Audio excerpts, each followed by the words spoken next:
Hey everybody, and welcome to season 2 of the Irish Expat podcast. I'm Jane. And I'm Cormac. In this season, we share the ups and downs of our Italian journey. From how we moved to Italy to the hustle of work, we'll be sharing what it's actually like to move countries. Join us for Tuscan adventures, our unforgettable bedbug experience, plus an Edinburgh Fringe special. Whether you're a travel enthusiast or just curious, join us for stories, laughs, and good old Irish hospitality. So, welcome. Welcome back, everyone. We are now in season 2. Amazing. We made it. It took a year to get season 1 out, but a bit behind schedule, but a little bit. I actually had it in my notes that we would get out season 1 by last Christmas. Yep. And we're now in December. We should be on like season 14 by now. yeah, but season 2, we're back better than ever. We're in new digs. We're in a new house. New palatial gaff. So this episode is just going to be like a very, we say brief, it's going to be long, but it will be a kind of brief overview of everything that we've done over the years. Well, yeah, it is years now. So we've been here for 18 months. Well, nearly years. Oh, we're getting there. Where is the time going? I don't know. But yeah, so this episode will cover kind of what we're doing for work, how we're making mates, our Italian, and what else we kind of did through it. Well, traveling in general, and getting around with a bit more Italian now, and our hopes and dreams for 2024 in terms of traveling and opportunities, and some of our negative experiences throughout the year, which was great crack. So I'll give a little bit of a brief overview of the last 18 months. We went on the 6-week holiday. We then did a whole season 1 about the 6-week holiday and everywhere that we went. Mm-hmm. I think our intro episode was a bit about us going on the holiday, and then we had just started settling down in Florence. Yeah. So it's been 18 months. We're still in Florence. We got our apartment, which we'll talk about in the next section. And we were living there for just over a year. And then we went to Edinburgh to go to the Edinburgh Fringe in August. And by the time we got to Edinburgh, we were a little bit weary of... Yeah, we didn't really know where we were going or what was happening with ourselves and where we wanted to be based. And if we wanted to stay in Florence, if we wanted to move on, like what was going on with ourselves. We weren't sure, if we wanted to move on or not. Edinburgh was a great reset in the sense of like... we were just so tired after working like 15-hour days every day. Anyone out there that's worked the Fringe Festival, you know exactly what we mean. It's just 15, 16-hour days, relentless... dealing with people. Yeah, it was such good fun though. Like it's a crazy party town during August. But we got back from Edinburgh and we decided that we were going to extend our lease on our apartment for 1 more year because it was a very good deal, which you'll find out why in a little while. But we decided to extend our lease for at least 1 more year. Unfortunately, we did have to leave that property, which we'll get into, but we are now in December. We're in a new gaff. We're right in the city centre of Florence, and we're here for at least 1 more year. You can see the Duomo from the roof lamp. It's sick. Also, we have a roof terrace. Yeah, I'm never leaving the house. Why would you? I'm so glad. I have friends. Goodbye. I will never see you ever again. We're going to be on the multiple floor apartment that we now own. Well, maybe they'll come to our house. Oh, they'll have to because we can't afford to go to the pub. That's true. We've spent so much money, which we will get into on our budgetary sections. But we have spent a lot of money this year, and we were just getting back in the green, and then bam, we had to get a new apartment and bed bugs. So so getting accommodation, we have been really lucky to meet some of y'all. Absolutely. A lot of feedback that we've gotten is some of our listeners are people who want to move abroad and just have no idea how to do it. Yeah. So do you want to take over how we got both of our accommodations? So our accommodations, for Italy in general, there is a couple of websites that we found really, really good. Idealista is one of them. They're website format and app-based format. So they're really good. You can find a range of it's crazy. There's villas outside of Florence, apartments in the city centre. All the prices range from 600-700 all the way up to 4,000 or 5,000 a month. We even saw a 10,000. We saw a villa, a 16-room villa with extra rooms for your servants, which was just nuts. So yeah, we used Idealista, and that was really, really, really good. So basically, Florence at the moment, there's a big housing crisis. That is basically because the city has gotten so much more tourists in it since COVID. This has been a boom year. Also, they have banned Airbnbs now, so they set a from date. Any new registered one. So before the register was finished, I think 4,500 properties registered for Airbnbs in the city centre. So the city centre is called the ZTL. So that's just a very small section of the very, very, very centre, probably like a 3-4 kilometre radius around the Duomo, basically, which is a hub.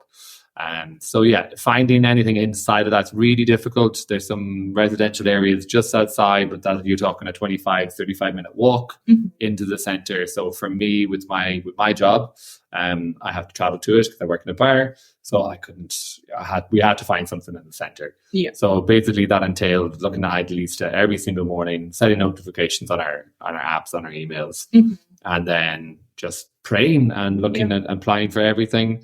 The way we got this apartment was... So we'll just talk about the first one we got really lucky. We were still traveling. We were up in Lake Garda, and this very nice letting agent, shout out to Beatrice. Beatrice, the legend. Yeah, she's very lovely. Nice. But she did a video tour of the apartment. We still weren't sure if it was a scam. They were like, oh, send us money. I was like, I'm not sending you any money until we land on the property. Yeah. But it was €750 that we had to send as a security deposit. And I just said, let's just do it. And if we get scammed, then we're going home anyway. And we sent it to her when we finally got back to Florence, and we were waiting outside to meet her and the landlord with keys. She arrived 20 minutes late. So we were really worried as well because we couldn't find the office on Google Maps. We found out later, only a few days ago, why, because they had moved offices very, very recently. So that's why they didn't show up. But yeah, it was very concerning. But anyway, so we signed the contracts. It was a 1-year contract. It's very easy to get a 1-year contract here. They kind of prefer it. The tax is better. And just in general, Italian law is very much in the tenant's favor. Yeah. So once you stay here for 1 year, if you want to renew your contract, it's a whole rigmarole, and they have to give you a 3-4 or a 4-4. So essentially, you just like own the house pretty much. They can't kick you out. So the most important thing for like the 3-4 and the 4-4 is to get your residency. You have to be a resident. So that's, if people want to move here and then become a resident, that is the way you have to do it. Otherwise, you can get a transitional contract, which is the 12 to 18 months is what we got. Yeah, so we're still on a transitional contract now. And then to get the second house... then we did Idealista again. So I think that's the same. We got the first house with Idealista. And shout out to Beatrice, though. Their agency name is Cento Casa or 100 Casa. They're really, really, really, really friendly. And they kind of specialize in apartments from like 750, 600 to €1,000 a month.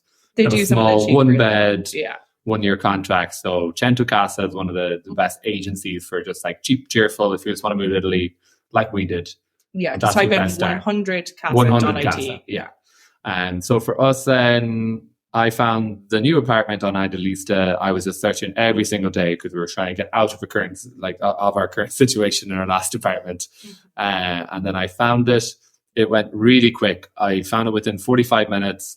I replied to them straight away. They said, you can come tomorrow morning for a house viewing at 11:30. I said, we had an appointment at the time with the lawyer. Oh, yeah. So we cancelled that appointment and then went to the house viewing because they were saying, you can only see it tomorrow. It has to go now. So we went there. There was meant to be meant to be a group because we met the lady agent outside. He literally shook our hands and said, 1 moment, please, rang the agent. And I could hear just in a basic enough Italian that he was like, where is everyone? There's only 2 people here. Yeah. So it ended up just being us and a young, I think, American student, possibly, looking for the house. And that was on a Wednesday. And then by Friday, we were signing the proposal. So it moved really, really quick. So yeah, a proposal is kind of the next step. So we didn't sign a proposal with our initial place. No, we jumped straight to the contract. So the proposal is just that you are signing off on what you're going to pay. Yeah, and you pay like a security deposit. And then they move to the contract stage. Yeah. But just to let everyone know, because we didn't know this coming to Italy, it is a huge amount of money that you have to pay up front for a property. So generally it's you pay 2 months deposit, you pay your first month's rent, And then you also have to pay an agency fee. And the agency fee can be anywhere between, so in our first contract, it was 80% of 1 month's rent, which was okay. In our current place, it was actually 10% of the total contract. So our contract, we could either take it for a year or we could take it for 18 months. But given the nature of how much our rent is, we couldn't actually afford to pay for the 18 months with 10% thrown on top of that. It was just a bit outrageous. Yeah, it was a little bit too much. Yeah. A little bit too much, unfortunately. And it's just a bit of a workaround so that agencies can get more money. But it's also why agencies are doing a lot more of these 1-year contracts. Also at the minute, to try and combat all the Airbnbs, there is a tax incentive for anybody who does have Airbnbs. If they change it back to a minimum 1-year lease, then I believe that they can do a tax write-off. Yeah. So some people are reverting back to that, which is brilliant. It's kind of opening up the city a little bit more. But we paid $5,000 upfront for this apartment, which is for our second apartment, which was a lot of money, especially because we didn't get our deposit back on the last place, which we'll get into in a future section. So next segment is about work. So Cormac, do you want to talk a little bit about your job? It's very basic. I am a bartender in an Irish pub. Bar supervisor. Bar supervisor, technically. I don't feel like one when, the bar can be very quiet until 10:30 and then all the American students in the world just descend on the place. But they love you, Big Mac. My nickname is a burger, yes. It describes everything you need to know about me. I work in an Irish bar. I found it obviously coming over here. Jane was very lucky in the sense that you worked online. I was very unlucky in the sense that I had to get a job on the ground. But without having the language, that was the biggest challenge for me. So that's another reason why I pushed for Florence was because I saw online there was 15, 16 Irish pubs. Yeah, there's 16 Irish pubs and there's such a huge density of expats from all over the world living here speaking English. So I kind of knew that I'd have a bit of an opportunity. So I basically, on the holiday, on that trip to Lake Garda, I had applied to all of the Irish bars. In Italy. In Italy, basically. Yeah, we tried Naples, we tried Rome, and we tried here. We figured that they were... I even tried ones in Lake Garda. Yeah. And, I like just to try. And no, I basically text them all on Facebook, all on their social medias. I said, I translated a little brief introduction saying who I was, the experience I had, saying, I'm an Irish bartender of nearly 9 years experience at the time. I'm looking for a job. Essentially, it was just because our next 2 episodes, one is all about Cormac's work and one is all about my work.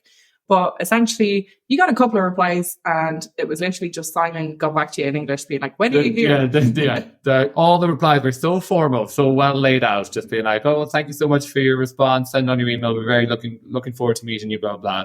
My current boss, Simon, just literally texted me the first time in English saying, when are you in Florence? Yeah. So that was it. He was in. So yeah, I work in Finnegan's. So loving it. Great little place, good bar, really I walked in, it's one of those little Irish pubs that it feels like home. It's a little dive bar. It's a perfect little dive bar. And I mean that in the greatest way possible. There's no airs and graces. Nice clean little pub. Yeah. Lots of crack to be had. We show all the football. We show all the Gaelic. We used to have Tato's, apparently, not anymore. Yeah. Bloody Brexit. But yeah, and then so apart from your work in the bar, we've also been doing a couple of Irish pub tours through Airbnb. And then we also went and we worked the Edinburgh Fringe for that month, which gave us essentially what we call our fun money, which just went all on the house. But so Edinburgh was kind of like a really good way for you to top up your wages a little bit more and get your fun money and all that. Yeah. We'll get more into that in the different episodes about work. But yeah, so come to Finnegan's in Via San Gallo. Finnegan Firenze. We also have a pub in Rome. Don't Google the one in Rome. Yeah, come to We're in Florence. And also don't ring the pub looking for Cormac in Rome. People have done that. So her friend did that, yes. Yeah. Silly. So for me, I'll get more into it obviously in the work episode. But when we first came on our 6-week trip, it was meant to be maybe a 3-week trip, but our 6-week trip, I was working maybe 3.5 days a week, because I was on holidays. And when we decided to finally make the move to Florence, at the time I had 16 clients. Some clients did not care at all that I was in Italy. I assured them that if there was any big events that I would travel home. And so I've flown home 6-7 times now since we've been here. But some clients were not happy. And I was in a kind of part-time employment. I've got a lot of contractual jobs, but this was actually like an employment job. And they were going through a company transition as well. And they decided that they actually wanted people in office and like maybe a bit of flexibility about remote working, but that flexibility was maybe 1 or 2 days a week outside of the office. I've been working remote for 7 years. So regardless if I'd come to Italy or not, I would have dropped that client because I'm not going into an office at 9 a.m. to sit around and hear people talk shite. It's just once a week. It's just not, I can walk, crazy. Yeah, I can go and get all my work done and do a few check-in meetings, and I know that everything's going to get done. So yeah, just an office job has never been necessarily what I like doing. I like working my own hours, and with marketing, it's very different. There are very quiet days and there's very busy days. So I didn't feel like that would be conducive to my working style at all. So that was quite a bit of a chunk out of my wages that was taken away, but I did get more clients and I did end up going more corporate, which I'll talk about in a different episode. But essentially we do have a video on TikTok. Oh, plug. Pluggy plug. Essentially, I'm working 40% less and I'm taking a reduction in 40% of wages. Yeah. You're working 20% less, but you've taken a 20% reduction in salary. So, our lifestyle versus work overall has worked out a lot better. But again, listen to the next 2 episodes and you'll find out more. Hey, all I care about is that the Italian government sent me €400 Christmas for no apparent reason. It's wonderful. The grants in this country. Oh, that's another thing actually, is that so you are employed in this country through your Code Fiscale, you pay tax here, all that. I am still, I'm not a resident. I still pay tax in Ireland because I'm a consultant and all my clients are based in Ireland. I don't have any Italian clients, and because I travel back so much for work. So I do travel here, there and everywhere. And again, I work in the UK, I work in Ireland, but I don't have any Italian clients. So until we actually decided to apply for a residency here, I just don't pay tax here. I pay it in Ireland. So that is our tax crack. Tax crack. The best crack. Visitors and making friends. Woo! I'm so sick of having visitors. Well, they've been all yours, baby. They've been all yours. Okay. Well, 2023 was the year of the Hanberries. Yeah, no, next year, 2024 is all about the Whelans. We're just putting a limit now on my friends and family coming over. I have like 2 groups. That's it. You had like 7. We're on 9 now. Or no, 8. So we'll talk briefly about visitors. When we got here, I thought I'd be a little bit homesick. And obviously all of my friends are super cheap and will use any opportunity to come. Oh yeah. All you had to say was, I have an apartment in Florence to want to visit. Yeah, I've booked my flights already. I've got a spare room. The amount of your friends that were drunk and just like, fine, it's already booked. I'm on my way. Oh, okay. So yeah, I've had a lot of different groups of friends and some family come over, which has been really nice.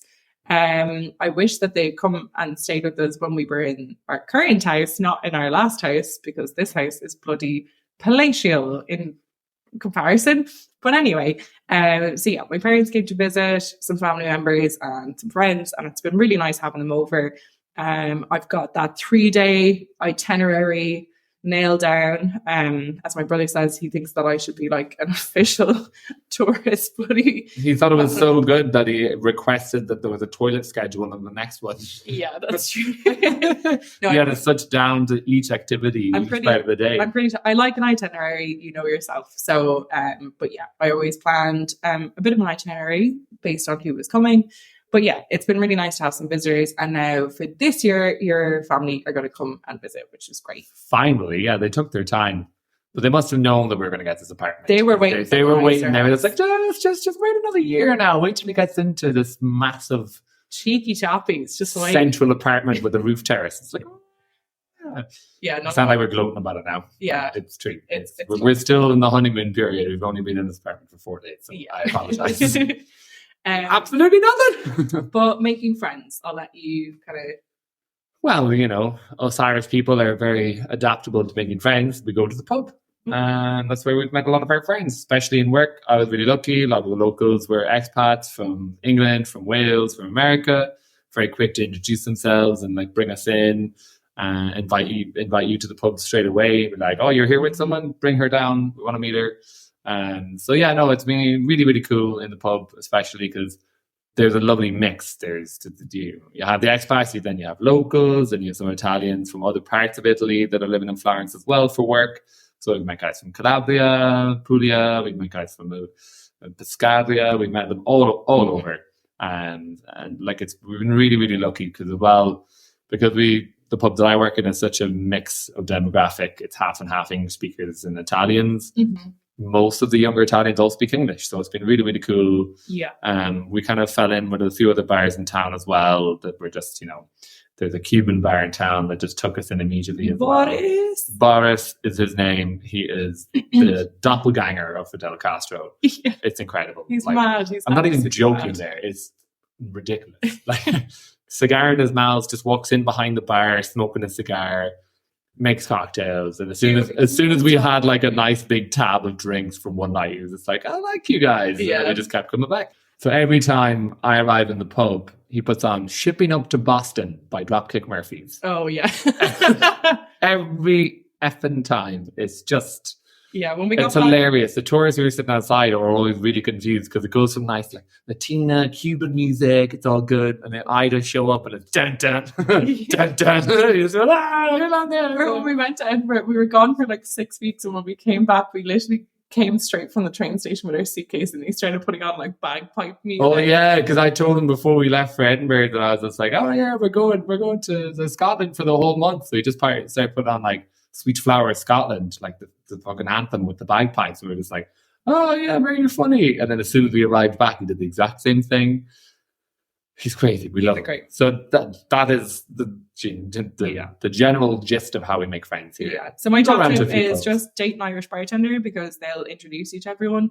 And we do all the hard work. It is really nice though, because Cormac's able to like give me a heads up if I come into the pub someday and he's like, oh, like there's a really nice Irish couple here, there's a really nice American couple, or like you should go chat to them, or like, oh, I've told you about this person, or you know, it's a really handy way for me to make friends, to be honest. Yeah, like give you the warning as well, being like, see your man over there, he's a fucking dose.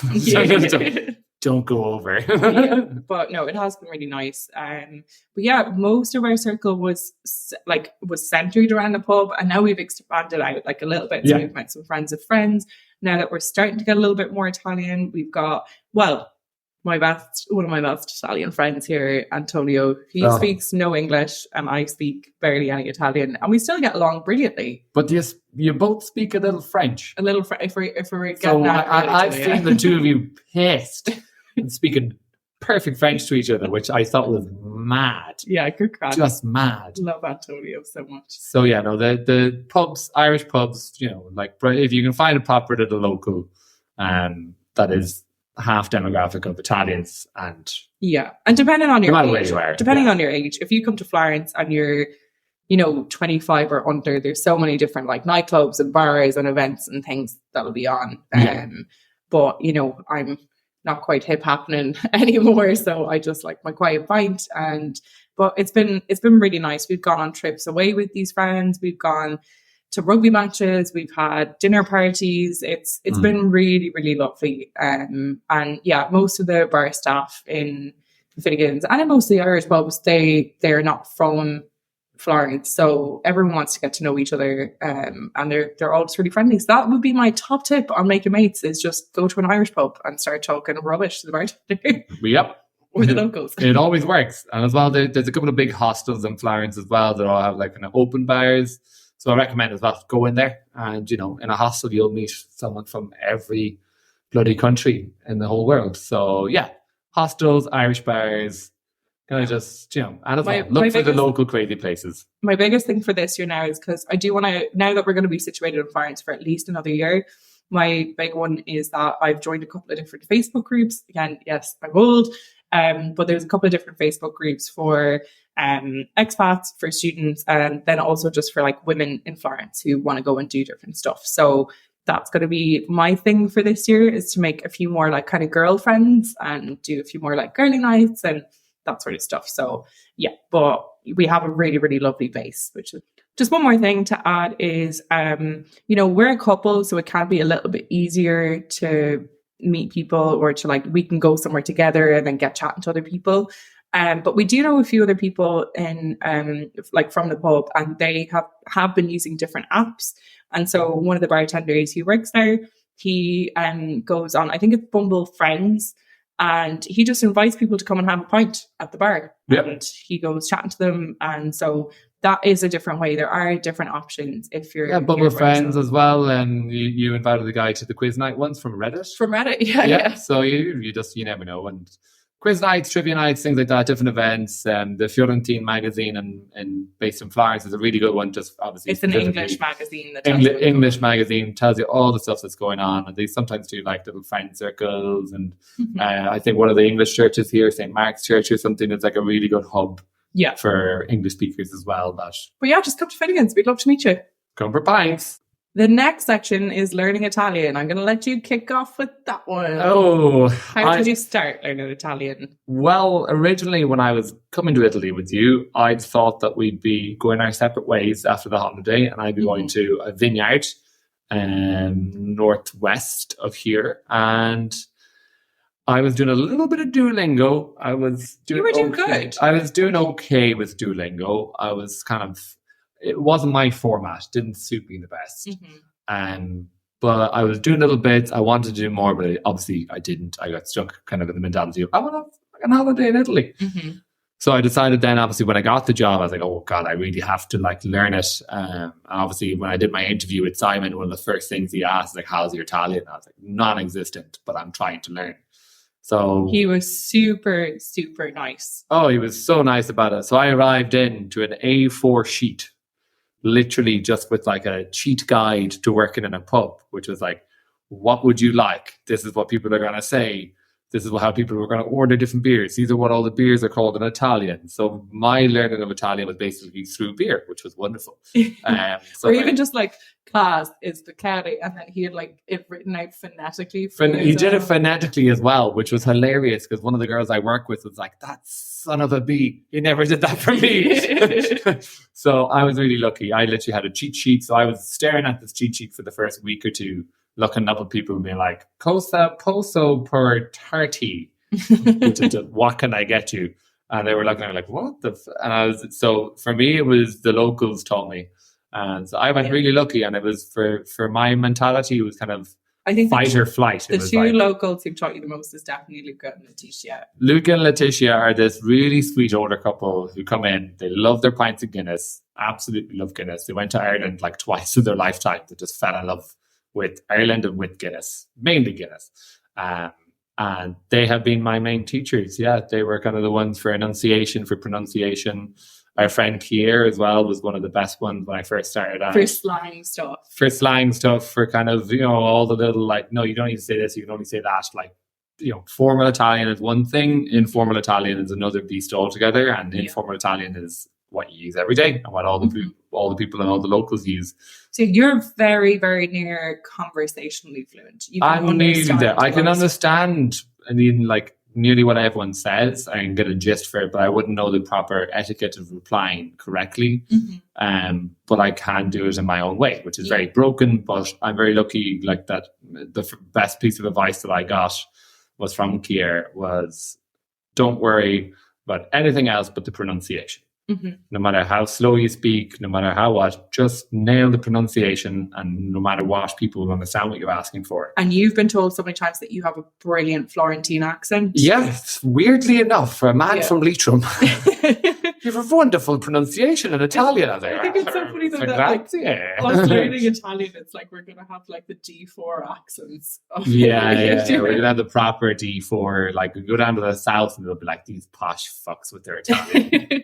But so for me, learning Italian, it's been a very different journey. I don't have to. I work online. I work with people who speak English all day, and then our group of friends, they're all expats as well. So I don't have a lot of reason to use Italian except for when I'm in a pharmacy or a shop or that kind of stuff. So my Italian for the first year, it grew a little bit, but not much. So it was when we were coming up on a year, I got quite embarrassed because I realized that Cormac was getting to the stage where he was almost conversational. And I said, okay, Jane, you need to like pull yourself together. I tried Duolingo, thought it was a pile of rubbish. It might work for some people. That memory retention just doesn't work for me. So I was looking into lessons, but it was just a little bit out of the budget at the time. And when we didn't know if we were going to stay in Italy, I wasn't sure if I wanted to invest. So I did find a course on Udemy. It cost me £9. I'll link it in the description. And it has been absolutely amazing. All the videos are in like 10-minute to 20-minute segments. And they do like all the colors, all the numbers, all the stuff in the bathroom, all the clothing stuff. And it's, for me, I need to learn Italian with a structure. Cormac can hear it and then he can repeat it. And I'm not able to do that. I don't remember words. I've got a very bad memory. And Italian language as a whole, they've got less letters in the alphabet. Everything in my head sounds the same. They have way more tenses then as well, which makes it so many tenses. Hard. But I need to know the rules of the tenses. Otherwise, it makes absolutely no sense to me. So I started this Udemy course. I'm only one segment in, and already my Italian, or like my confidence in my Italian, spiked. And then the best thing for me was actually getting out of Italy for a while. When we went to Edinburgh, we actually ran into a few Italians there. So we were able to speak like kind of broken Italian to them. That was great. But it was coming back. And when we came back, we went to the south. And for some reason, this like Southern Italian makes a lot more sense to me. It's a bit more like Connemara Irish. I don't know why. There's a bit more of a flow and a rhythm to it. Yeah, there's a rhythm, and I feel like they pronunciate a lot clearer, even though they talk a little bit slower as well, because everything's in drama. It's like so much of a larger.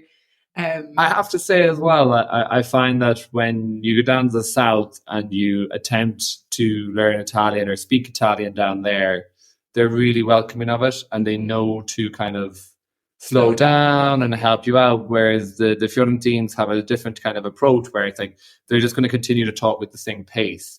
It's like you're not going to learn unless you do it this way, in the friendliest way ever, but it makes it way easier down the south to learn it. Because they really, really try to dictate the word, and because it's more of the language in the south is more of a rhythm, more of a flow, and it's like more musical and theatrical. So all the words bounce off each other, whereas Florentine is just like boom, boom, boom, boom. It's quite Irish in a way as well. It's just like pop, pop, pop, pop, pop. They talk very quickly. But so that has been my best thing, is realizing that we're not going to understand the same Italian all the time, that Southern Italian. So like if I want to watch TV shows, or if I want to have a podcast on in the background, to put on Southern Italian stuff, because that just works better for me. And then, we have an Italian friend in the pub who's from Southern Italy. So I speak to him a lot more in Italian now. I don't mind, and he's great crack.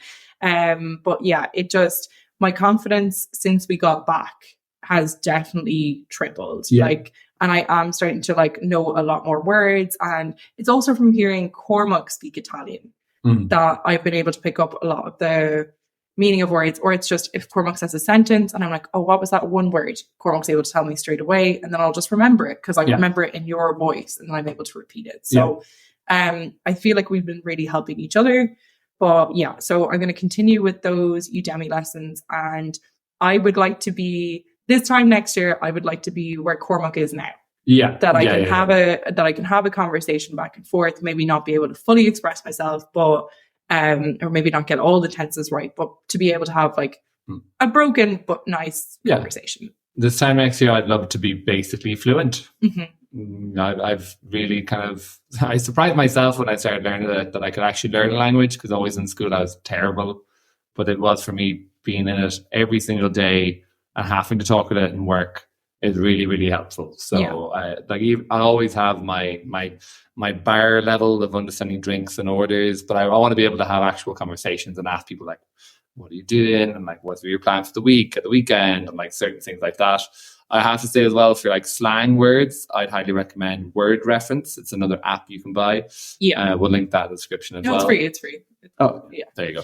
But that's really, really good. That has all the kind of slang words. You can save then your own words and their meanings when you learn them. And it is really useful for kind of tying in the local stuff. 2 of our friends who would be writers or work within language, they swear by that app. They just absolutely love it. So yeah, because you have to kind of remember to save certain words, because I've made mistakes so many times. I'm lucky that I'll just keep talking. But can I sit in the flowers rather than sit outside? Yeah. Can I even said, I tried to tell someone that they had a lovely hat. I told them they had a lovely penis. Oh, yeah. Yeah. Capello and Cavello is very, very similar, but very, very different. Yeah, I still don't know the difference between maiale and miele. Like, one is pork and one is honey. Yeah. It's just ridiculous. Honey pork, it's fine. Miele, miele. Miele, miele. But, yeah, so now we've moved into our new place. We do have a neighbour who is an older woman, and she speaks no English. And we've been here for 4 days, and she's already beckoned us in, given us biscuits. We were in her apartment on the first night.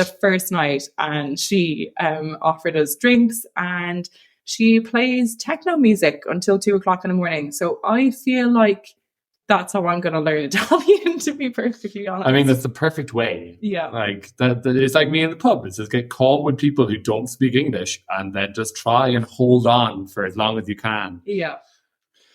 On to our next section. So, deciding to stay / going to Edinburgh. Mm-hmm. So, basically, the thought process was you got the offer, a call from your old boss in Edinburgh. In what, May or June, maybe?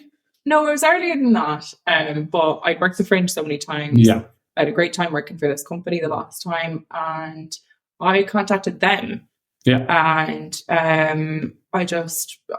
Edinburgh is a really great way to make money if you're working very long hours. So I got in contact because I knew that you'd always want to do Edinburgh or visit Edinburgh. I thought it'd be a great way to travel, all the rest of it. And we were getting kind of tired of Florence, believe it or not. Yeah, a little bit. Like, it's that kind of, you're just moved to a new place, and then you're there for a year. And we never knew that we were going to be in Florence this long anyway. We always said we kind of put a year on it, see where we were at. And we were kind of lost in a sense. We got into a bit of a bad pattern. And I just want to talk about that for a minute, because I think it's really important to say that you might move to a new place and you're like, this is going to be amazing. And then all of a sudden a crash comes. And I think that we were feeling pretty great about it until March. And then in February, I'd gone home for I had to get my wisdom teeth out, dose. But when we got back, I think it was just really we fell into this weird routine. You don't get your roster until the Sunday evening. So for the Monday, which is just insanity. Yeah, so Cormac never knows if he's going to be working on the Monday or not, which is a little bit frustrating. But I was trying to work my schedule around Cormac a little bit, because our apartment was tiny. And so Cormac works until, by the time you get home on a regular night in our old place, because we were living 30 minutes away. About 1:30? So 1:30 on a regular night, and then some nights you could be coming home 2:15, 2:30. Yeah. And then, by the time, because we're both night owls anyway, so I kind of wait up for you. And then it was I want Cormac to have his dinner. And because you couldn't come home on your lunch break, so we ended up having dinner once you finished work. Yeah. And then you're awake for a couple more hours. We got into a really, really bad routine of going to sleep at 5 a.m. and then waking back up at midday, or if I had a meeting. 1 o'clock or whatever, and we were just exhausted. And Italy in the morning is fantastic. It's you try to go to the markets and you try to go out for coffees and everything. but it just wasn't happening for us. And No. it was kind of, we got into a really kind of rough mentality of it.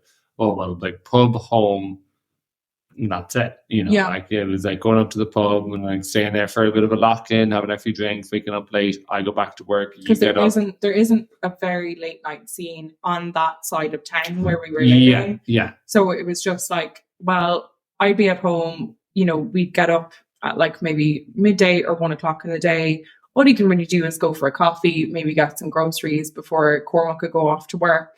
And then it was, I do my work day, you do your work day.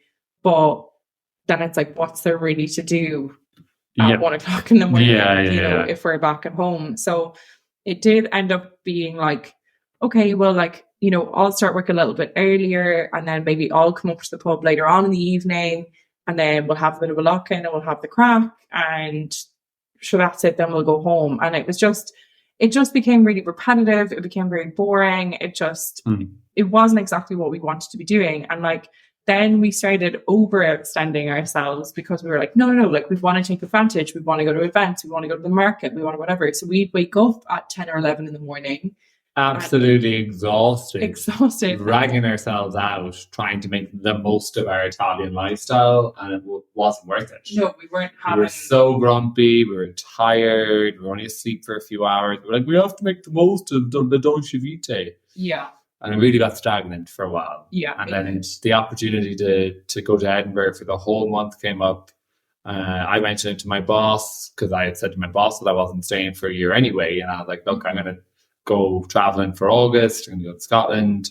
And I was like, I'm not expecting my job to be here when I come back. I don't know if we are coming back. I don't know what's going on. Mm-hmm. It was very kind of mixed, But I think as soon as we got to Edinburgh and then we got that kind of boost of just life 24/7 because festival energy for a whole month and millions of people coming to the city. And like we were able to we were working till 3:30 in the morning.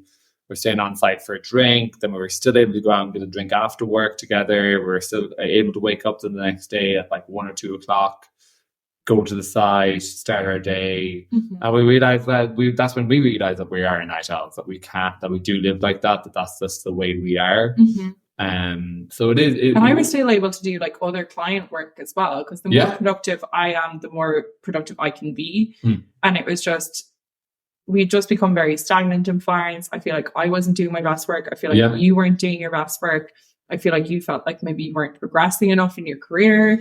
I feel like, you had gotten you were like, okay, maybe we'll do a wine course, maybe whatever. But Edinburgh definitely reset our energy levels, I feel. Yeah. And we were saying like, let's try and make it opens the curtains to like, we have to live our lives the way it suits us and not the way Florence is. We have to make the most of where we are, but it's also we have to do what suits us the most. Mm-hmm. And it was very much a decision that we both made while we were in Edinburgh, being like, no, like we can live our lives to the full, but doing it our way. Mm-hmm. And it has been incredible since then, because we got back to Florence with it has not been incredible since then. It's actually been an absolute nightmare. Our outlook on life has been incredible since then, and like how we should live it and like how we should be as people. But unfortunately, so when we got back from Edinburgh, we went straight into a family holiday. For me, we were meeting my parents and some family members. And after that holiday, we had an extra day or two in Salerno. And I was very, I don't know, I was not down, but I was just very like, what are we doing? Like, what am I doing? What am I doing with my career? What am I doing? Whatever. And I had clients and I loved them, but I didn't feel like I was investing enough time with them. And, the nature of startups, the nature of arts events, sometimes payments can get delayed. Sometimes, you're chasing money more than you're actually working, and so I just, we had done Edinburgh, so we had a bit of money to our name, and I was like, okay, what do I actually want to do?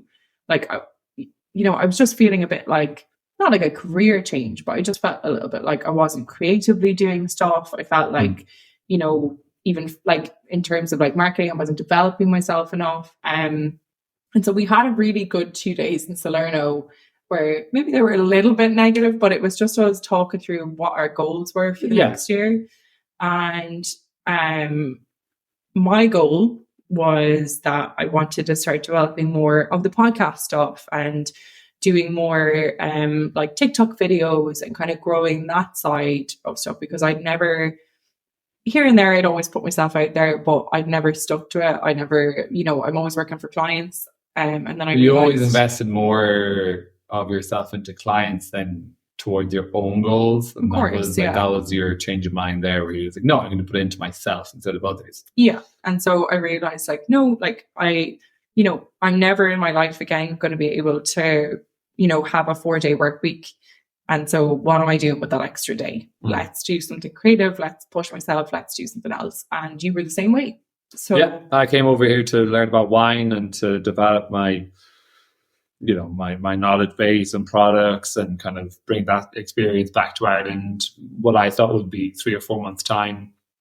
So I felt I'd fallen behind because I came from duty manager roles, Michelin star restaurants, we have 3-4 rosette restaurants, to working in an Irish bar, and it's like a little dive bar in the middle of a random street in Florence. That's kind of like, did I demote myself slightly?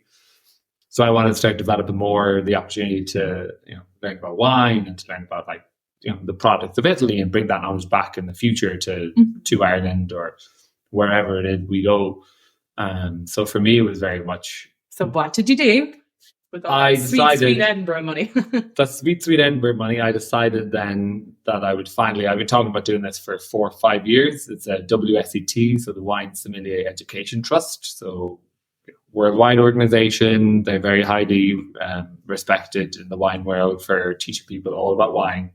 And so I decided to finally do my course. And all the courses they do are quite expensive. They're very thorough, but they get you to a level where it was over €600 for the level 2, wasn't it? Yes, and it's over $1,200 for the level 3. Yeah. So Cormac passed the level 2 with distinction. Woo! Which way better than I thought. I'm not going to lie. I thought I was just going to get a pass. And a pass I'd be happy with. But to get a distinction would be incredible. But they do online stuff. They do whatever. But it was so funny when Cormac was talking about I want to expand the wine thing. I want to move myself on a little bit. Yeah. And I started Googling because I was like, okay, maybe for a birthday present for Cormac or something.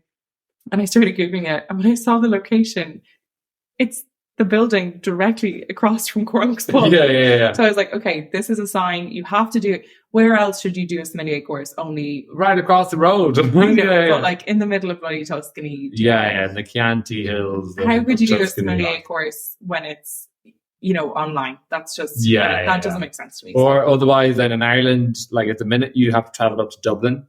I know when I was back there last, Inca, who runs the Lamplight in Clifton, she was trying to get one set up in Galway. I think that might have just got organised, but it's quite hard to get those courses because they are very sought after. They are very because they're so renowned and so respected in the wine world to get you kind of going forward. Yeah, but I think for next year, like what a great goal is, this time next year you'll have your WSET 3 and you'll have fluent Italian. Yeah. So there you go. Like if I ever want to go to an Italian restaurant and have my wine, especially from the centre. I'll never have to work a day in my life. Sweet wine money.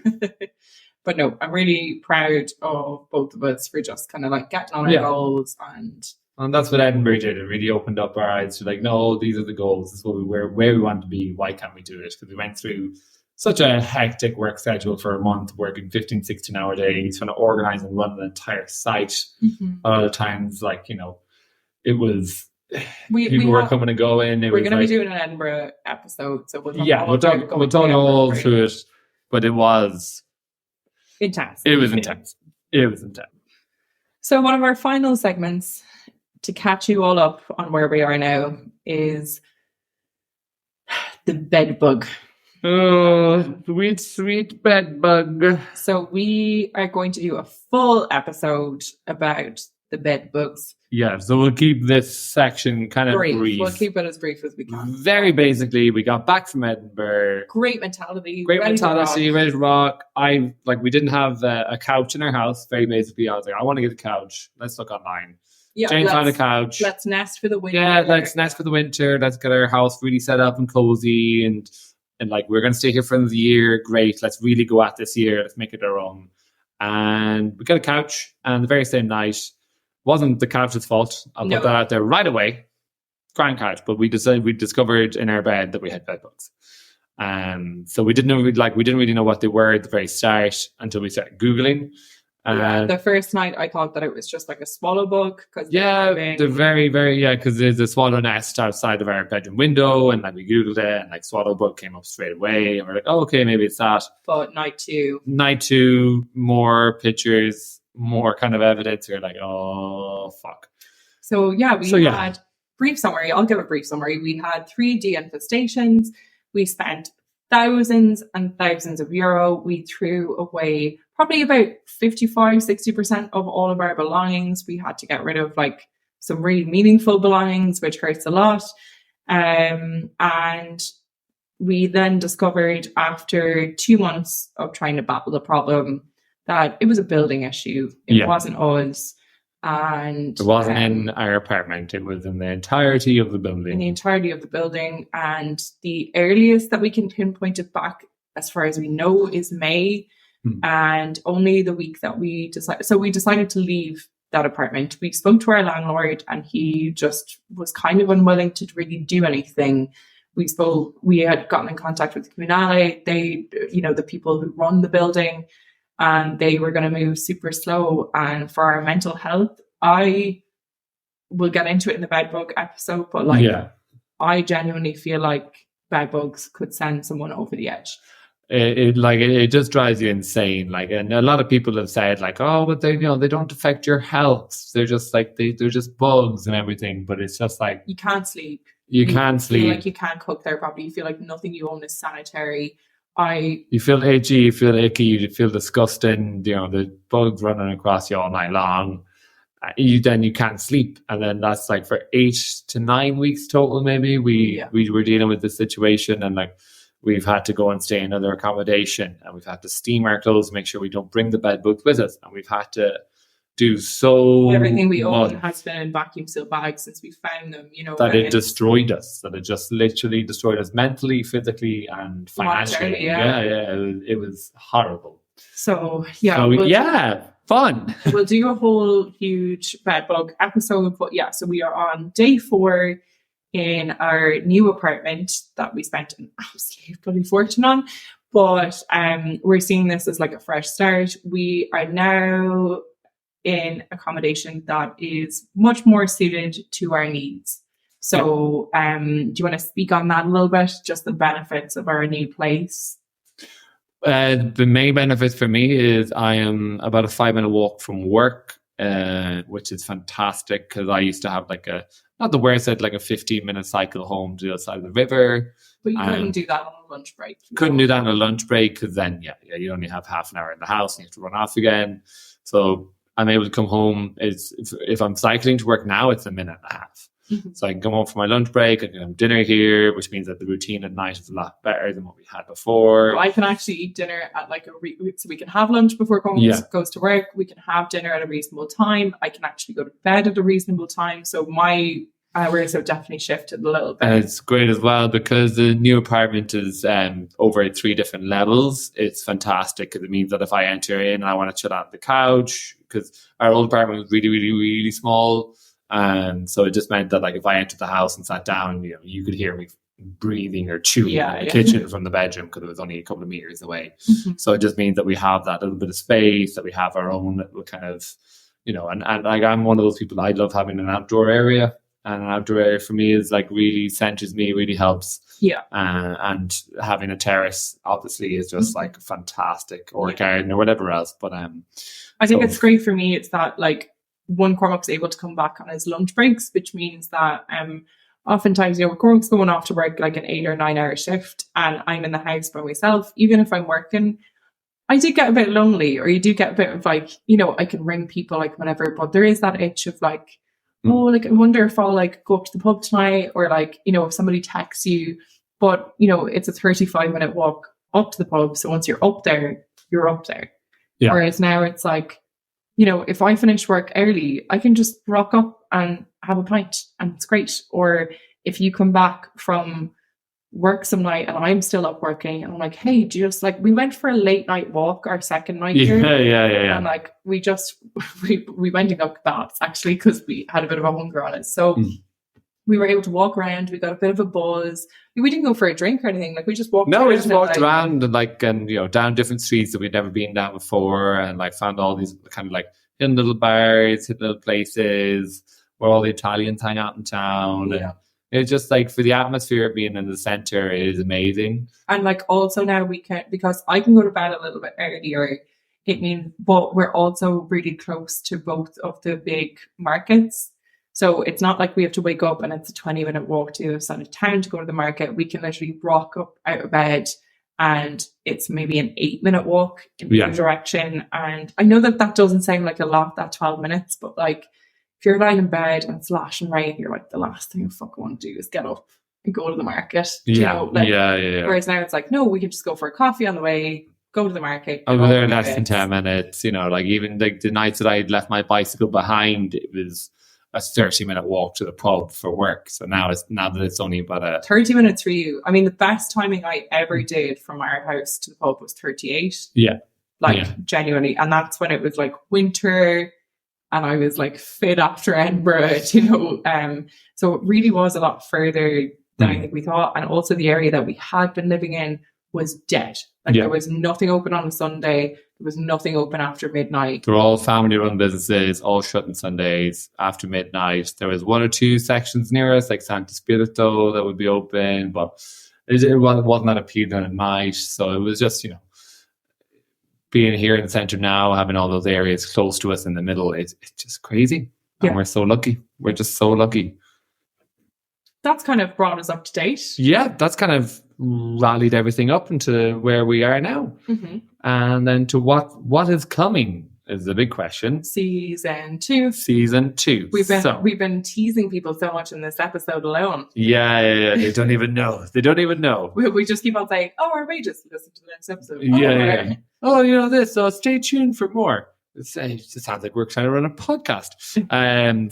Season 2. So basically, kind of to give people an idea, because of, you know, the whole podcast had been generated from our holiday in all the cities that we've been to, and giving people advice. And, you know, that's like one of the biggest takeaways that we found from listeners, just like getting the advice on the different cities and different restaurants to go to and different bars. So we're going to move on from that in a little bit. So we're going to do 2 episodes every 2 weeks. We're not going to put it 2 episodes every 1 week. Yeah. That's just maybe not, well, hopefully, but... No, an episode a week is a very good turnaround. Yeah. So we're going to have our main episodes and then we're going to have our bonus episodes. So our main episodes for this season, give a few highlights there. A couple of highlights. So we're going to talk about like price hikes in Italy since like tourism has returned, the difference it is now from when we first arrived. Mm-hmm. We're going to talk about how we got scammed out of our hole in Rome. Yeah. Which was just, you know, we call it getting Italy'd. So we'll get into that. We're going to do obviously a whole episode about the bed bugs, and if anyone's dealt with that, like how we've dealt with it and like how it's affected us. We're going to do another episode about our Tuscan tours. So all the different cities just like based around Tuscany. So Lucca, Livorno and Bologna. Talk about all those. Some really nice day trips. Yeah, so we've done little day trips ourselves, and we found some really nice, cute little restaurants and bars, different like activities and stuff to do in those different cities. If you just want to get out of Florence for a little while, we're going to do a whole massive roundup on Florence and everything that we've learned since we got here, and like our update on restaurants and bars, and like different experiences and where to get them and how to get them. We're also going to do a full in-depth look at the Edinburgh Fringe Festival, how we worked there, what we did for work, kind of all of our little recommendations if you are visiting there. Yeah, I might get a special guest or 2 on for that episode. And then we will obviously talk about our budgets, like in-depth budgets on our wages, properly in-depth on our work and stuff like that. As well as then our bonus episodes, we are going to be taking questions. So if you're not on TikTok, we are also on Instagram, and you can find our website. So you can send us a message. It'll all be linked in the description. But yeah, we've started getting some messages, and then we're also just going to be heading up the Florence, Italian and Irish Reddit boards and just finding the top questions of the week and talking about them. So we can give a load of different answers to where the best places are to come on holidays, because people are always putting that into the Italian Reddit forum, just saying, if I have a week in Italy, where should I go? So those kind of questions will be answered in our bonus episodes. So we've got a bit of a shape on season 2. Got a little bit of a feel for where we're going to go with it, and more than happy to answer anyone's questions and requests. And I know a lot of other people have been asking, like, how the hell do I move to Italy and how do I get a job? So we'll go into that in more detail as well. Yeah. So that was our lovely catch-up episode. Nice to catch up with y'all. Yeah, it's great to talk to you guys. And also, thank you so much for all of your support on season 1. It's been absolutely incredible to have people come up to the pub and just be like, are you Jane and Cormac? And we were like, what have I done? Oh, geez. How did they find lads? I swear I didn't do it. It's actually happened a couple of times. It's happened a couple of times now, which is crazy. I think Simon genuinely thinks that we're paying these people to turn up. Yeah, he thinks they're actors for sure. I don't know if I still think they're actors or not either. But no, it's been incredible. It's been really nice. I really hope that we can meet more of you guys in the future. As I said, we're so happy to kind of take any questions, answer any queries. And it's just been really, really good fun to meet you guys and to share our amazing, crazy whirlwind experience of how we did not plan to move to Italy, but now we're here 18 months and we live in the city centre with the view of the Duomo and a new lease on life. Yeah, it's just been crazy. It's been crazy. We're Jane and Cormac, and thanks for listening to the Irish Expat Podcast. Our next doubled episode is all about our past careers and our work out here in Italy. Make sure you subscribe, share, and leave a review if you fancy. You can find us on TikTok at the Irish Expat Podcast, and our website is oldliving.com. Thank you so much. Season 2. Season 2. 6 more seasons and a movie.